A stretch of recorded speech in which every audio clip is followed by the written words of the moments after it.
Heiso.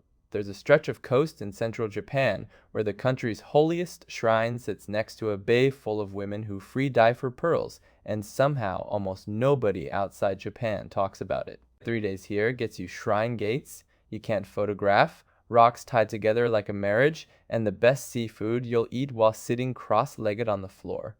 The trick is knowing what to show up early for and what to skip. I mapped out the whole 3-day route in a template you can grab, the links in the description. Ise-Shima is mild most of the year, which means spring cherry blossoms and autumn color both land well, while summer is when the Ama divers are actually in the water and the beaches open up. Day 1 is the shrine. Day but not in a temple checklist way. You're walking into a cedar forest towards something you'll never actually see, and then you eat your way back out through 300 years of mochi shops. Ise Jingu Naiku is the inner sanctuary of Japan's most important Shinto shrine home to the sun goddess Amaterasu's sacred mirror, which is kept behind 4 fences you can't pass. Every 20 years, they tear the entire main building down and rebuild it next door by hand, no nails, no power tools. The 62nd rebuilding finished in 2013, so the next one is 2033. The old site is left empty, waiting. The walk-in is the experience, cedar canopy, gravel crunching underfoot, the Azuzu River on one side, and this near total silence once you cross the Uji Bridge. Get here before 9, because by late morning, the tour groups arrive and the gravel path turns into a slow parade. You won't get a payoff photo of the inner sanctuary. Photography stops at the gate. The whole point is what you can't see. You walk out of the Naiku and straight into a Haraimachiya stretch of wooden shopfronts that has been feeding pilgrims since the Edo period. The Akafuku Mochi shop here has been selling the same soft rice cakes with sweet bean paste since 1707. The line is long because the product has been consistent for 3 centuries, not because of a TikTok trend. During the Edo period, roughly 1 in 5 Japanese people made the pilgrimage to Ise. So this street was the final approach, part sacred corridor, part snack strip. Bring cash, because the traditional vendors here don't take cards and the ATMs nearby are scarce. Some shops start closing by late afternoon, so don't save this for evening. Branching off, Oharemachi is Okage Yokocho, a narrow alley of relocated Edo and Meiji-era buildings where the payoff is Ise udon, thick, soft noodles in a dark, concentrated soy broth that's unique to this region. Okage means thanks, as in thanks to the gods for safe travels, which is what millions of commoners said during the Okage Merry pilgrimages, part religious devotion, part road trip. The further in you walk, the more local the counters feel. Skip the stalls right at the entrance and find the tucked-away noodle seats down the side lanes. The whole alley fills up by 11:30 on weekends, so if you're doing this on a Saturday, treat an early lunch as the priority. Late afternoon thins out nicely if you're flexible. Day 2 shifts to the coast. 2 rocks lashed together in the ocean, an island where pearls were invented, and an aquarium with one of the only captive dugongs on Earth. Meoto Iwa is a pair of rocks standing in the surf off Futami, tied together by a massive Shimenawa rope.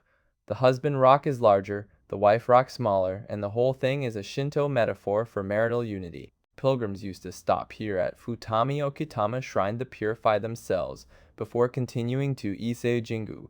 The shrine grounds are covered in frog statues because Karu means both frog and to return a pun for safe travels and marital fidelity. The rope weighs about 40 kilos, is handmade from rice straw, and gets replaced in the ceremony 3 times a year. It divides the spiritual and earthly realms, which is a lot of weight for a rope to carry. Sunrise is the shot the sun rising between or behind the 2 rocks. The beach gate closes at sunset, so mornings are your window.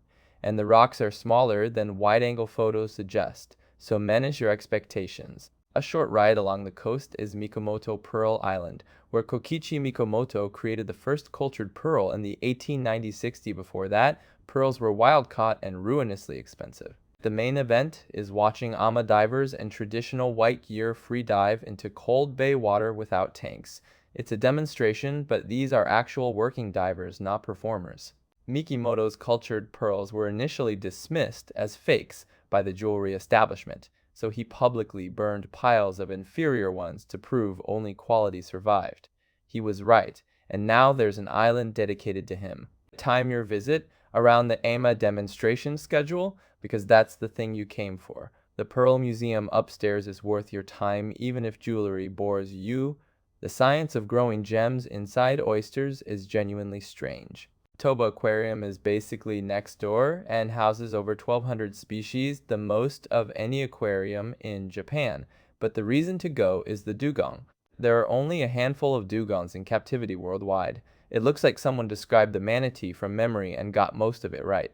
Toba is one of the only places on Earth you can see one up close.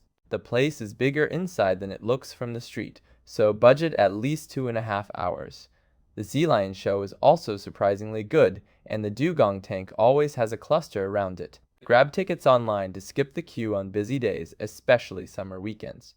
This is also an excellent indoor option if the weather turns, because the entire thing is climate controlled. Day 3 is all Ago Bay. You start above it looking down at the pearl rafts, then end up on the water and in a smoky hut eating what the divers pulled out that morning. Yokoyama View Point is where Ise-Shima finally clicks. Ago Bay spreads out below you drowned river valleys, dozens of small islands, and geometric patterns of pearl rafts across the water. Those floating squares are oyster farms.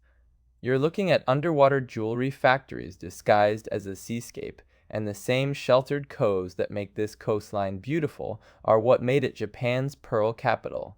It's almost never crowded up here because most tour groups don't prioritize viewpoints. You'll share it with a few photographers and the wind, which does not stop at this elevation. Check the weather before you commit the drive, because fog kills the view entirely. If it's clear, morning light is best and the air is cleanest. Grab something warm at the cafe at the top and just stand there for a minute.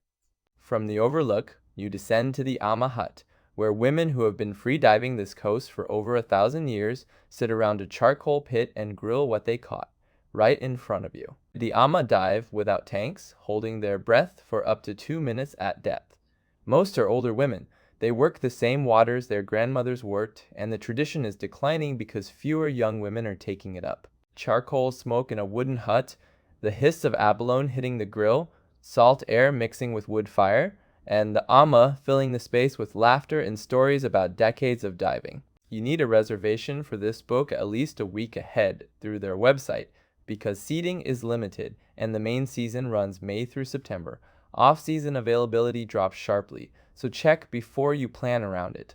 The last stop is a glass-bottom boat across Ago Bay, because you've seen the pearl rafts from above and now you float over them, looking down through the hull at the oyster lines and marine growth below. From the mountaintop, the rafts looked abstract. From the water, you see the labor, the nets, the infrastructure, the century plus of aquaculture that built this coastline. Ago Bay's pearl farming goes back to the early 1900s. The rafts you're floating over are the same system that made Mikimoto's pearls possible, and the Ria coastline is genuinely unique in Japan. Pre-book the boat, especially in summer.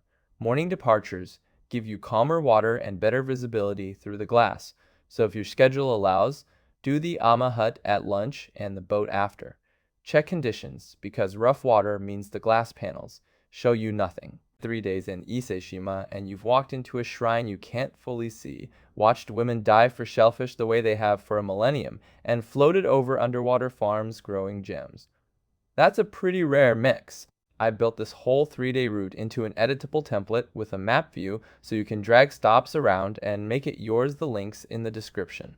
If you could only do one stop from this entire trip, drop it in the comments. I'm curious where people land.